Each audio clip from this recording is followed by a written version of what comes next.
Hello friends. आज जो हम टॉपिक डिस्कस करने जा रहे हैं वो बेसिकली हम एक माइक्रोबैक्टीरिया के बारे में पढ़ेंगे जिसका नाम है माइक्रोबैक्टीरियम ट्यूबरक्लोसिस। अब फ्रेंड्स, इस ट्यूबरक्लोसिस वर्ड से आप समझ गए होंगे कि माइक्रोबैक्टीरिया जो है ये एक पैथोजन है जो कॉज करता है ट्यूबरक्लोसिस। अब ट्यूबरक्लोसिस में बेसिकली क्या होता है कि आपने बहुत कॉमनली जो ऑब्जर्व किया होगा, जो बहुत कॉमन मेन सिम्टम्स आपने अपने आजू बाजू या अपने सराउंडिंग्स में कया कभी सुना होगा, वो ये कि इनको इसमें बंदे को बहुत ज्यादा खांसी आती है। जो पर्सन टीबी जिसको ट्यूबरक्लोसिस हो जाता है उसको लगातार खांसी आएगी, उसके स्पुटम के साथ ब्लड निकलेगा। या फिर अगर उसको रीनल ट्यूबरक्लोसिस है तो उसके यूरिन के साथ ब्लड निकलेगा। या इसी तरीके से जो अगर उसका मतलब लाइक हेपेटोसेलुलर अगर ट्यूबरक्लोसिस है तो उससे भूख नहीं लगती। इस तरीके के आंत से खून निकलना, ये सारे कॉमन एक सिम्टम्स होते हैं ट्यूबरक्लोसिस की वजह से। अब फ्रेंड्स, एक माइकोबैक्टीरियम के बारे में अगर हम डिस्कस करें फर्दर, तो जो माइकोबैक्टीरिया है इसको डिस्कवर किया था रॉबर्ट कोच ने 1882। अब इसमें दिक्कत बात यह है कि अगर और उन्होंने जब ये इसे बात बताया तो ये एक बैक्टीरिया की स्पीसीज बताई, ये बैक्टीरिया की तरह ही है और फिर भी हम इसे माइकोबैक्टीरिया कह रहे हैं। तो जो माइकोबैक्टीरिया कहने के पीछे कारण ये है कि जब वो अपनी रिसर्च फर्दर कर रहे थे तो उन्होंने पाया कि ये जो माइकोबैक्टीरिया है ये एक ऐसे तरीके का ऑर्गेनिज्म है जिसके आउटर सेल मेम्ब्रेन इतनी ज्यादा रिजिड है कि वो हमारे बॉडी का जो नॉर्मल प्रोटेक्टिंग मैकेनिज्म है, जो नॉर्मल की प्रोटेक्टिंग मैकेनिज्म है जो प्रोटेक्ट करता है हमारी बॉडी को, जो मैक्रोफेजेस एक्टिवेट होते हैं, जो हमारे बॉडी में टी सेल्स या साइटोकाइन जितने रिलीज होते हैं, वो सारे उस बैक्टीरिया को किल नहीं कर पाते हैं।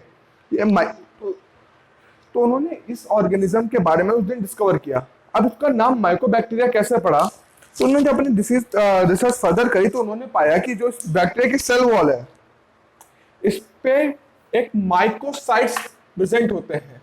ये माइकोसाइट्स क्या काम करते हैं? ये माइकोसाइट्स सेल की regular growth, further growth, rapid growth जल्दी जल्दी बढ़ाने में हेल्प करते हैं।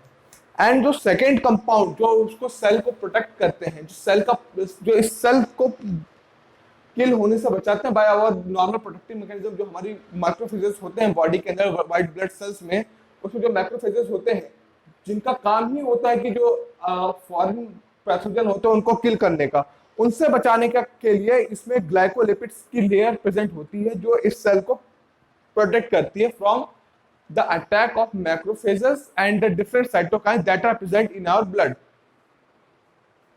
सो फ्रेंड्स, ये तो एक बात हुई। एंड देन सेकंड बात, अगर सेकंड चीज जो माइक्रोबैक्टीरिया के बारे में कॉमन है वो है ये कि ये एरोबिक नेचर के बैक्टीरिया है।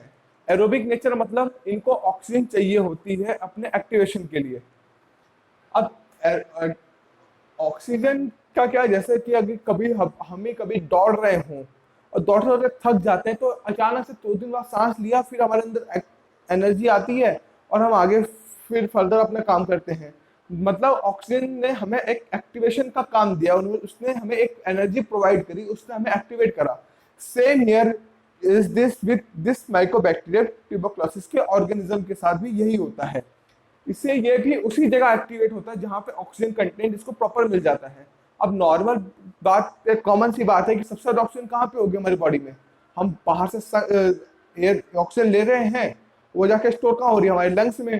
तो जाहिर सी बात है सबसे ज्यादा जहां पे माइकोबैक्टीरियम ट्यूबरक्लोसिस एक्ट होता है, सबसे ज्यादा एक्टिव होता है, वो होता है हमारे लंग्स में। लंग्स में भी एपेक्स पार्ट पे, जहां पे हमारी ऑक्सीजन सबसे ज्यादा प्रेजेंट होती है at any time.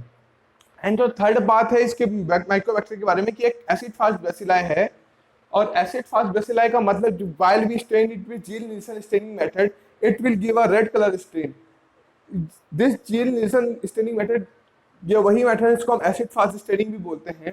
So due to the present of this mycolic acid on its cell wall, this gives this red color stain. So friend, this was एक इंट्रोडक्टरी पार्ट था इसका।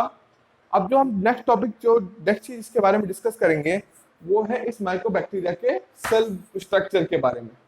अगर आप देखें एक नॉर्मल माइकोबैक्टीरिया के इसका, तो एक ये रॉड शेप का बैक्टीरिया होता है, इसका साइज अप्रॉक्स 0.5 माइक्रोमीटर होता है, 0.5 माइक्रोन होता है, सॉरी, तो ज्यादा बड़ा माइकोबैक्टीरिया नहीं होता ये।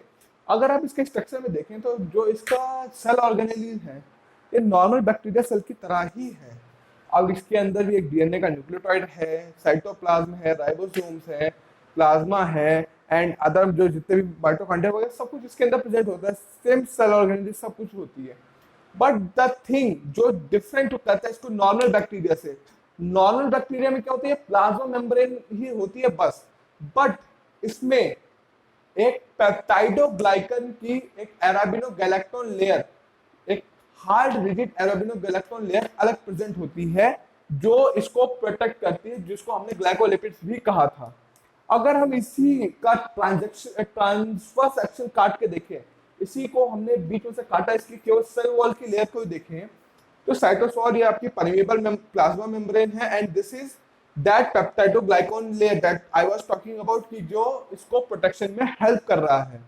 अब इसमें अगर देखें तो ये जो रेड पार्ट और ये ब्लू पार्ट है, this is called अराबिनोगैलेक्टोन माइकोलेट layer.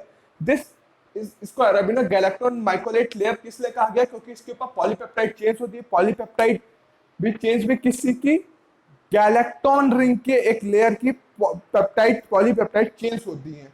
And second the presence of mycolic acid, और माइकोलिक एसिड और इनकी वजह से इसको अराबिनोगैलेक्टोन माइकोलेट लेयर कहा जाता है। और दिस इज ये जो पार्ट है, ये जो लेयर है, ये हेल्प करती है इस सेल के, इस माइकोबैक्टीरिया के सेल वॉल को रिजिड बनाने में। इसी की वजह से जो हमारा जो माइकोबैक्टीरिया सेल वॉल है ये डिफिकल्ट टू किल होता है बाय आवर मैक्रोफेजेस।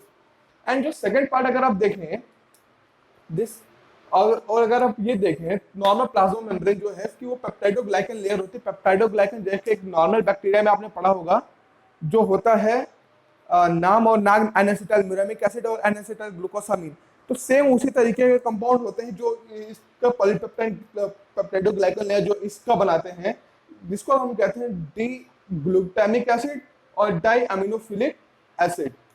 सो ये जो है आपकी पेप्टाइडोग्लाइकन लेयर, ये पेप्टाइडोग्लाइकन लेयर जो है ये हमारे इस माइकोबैक्टीरिया सेल ये न्यूट्रिएंट्स प्रोवाइड करने में, जो उसकी फर्दर ग्रोथ, जो उसके माइकोसाइट्स को एक्टिवेट करे, ऐसा काम करते हैं, वो काम करते हैं हमारे ये जो ग्लूटामिक एसिड और एमिनोफिलिक एसिड से बनी हुई है पेप्टाइडोग्लाइकन लेयर। एंड जो ये गैलेक्टोन रिंग की पॉलीपेप्टाइड से बनी हुई पॉलीपेप्टाइड एंड माइकोलिक एसिड से जो अराबिनोगैलेक्टोन माइकोलेट लेयर है, ये उसके प्रोटेक्शन को एनहांस करती है, उसी को प्रोटेक्शन को देती है। So friend, this was all about this is for introductory part of this Mycobacterium tuberculosis. Hope आपको अच्छा लगा, होप आपको समझ में आए।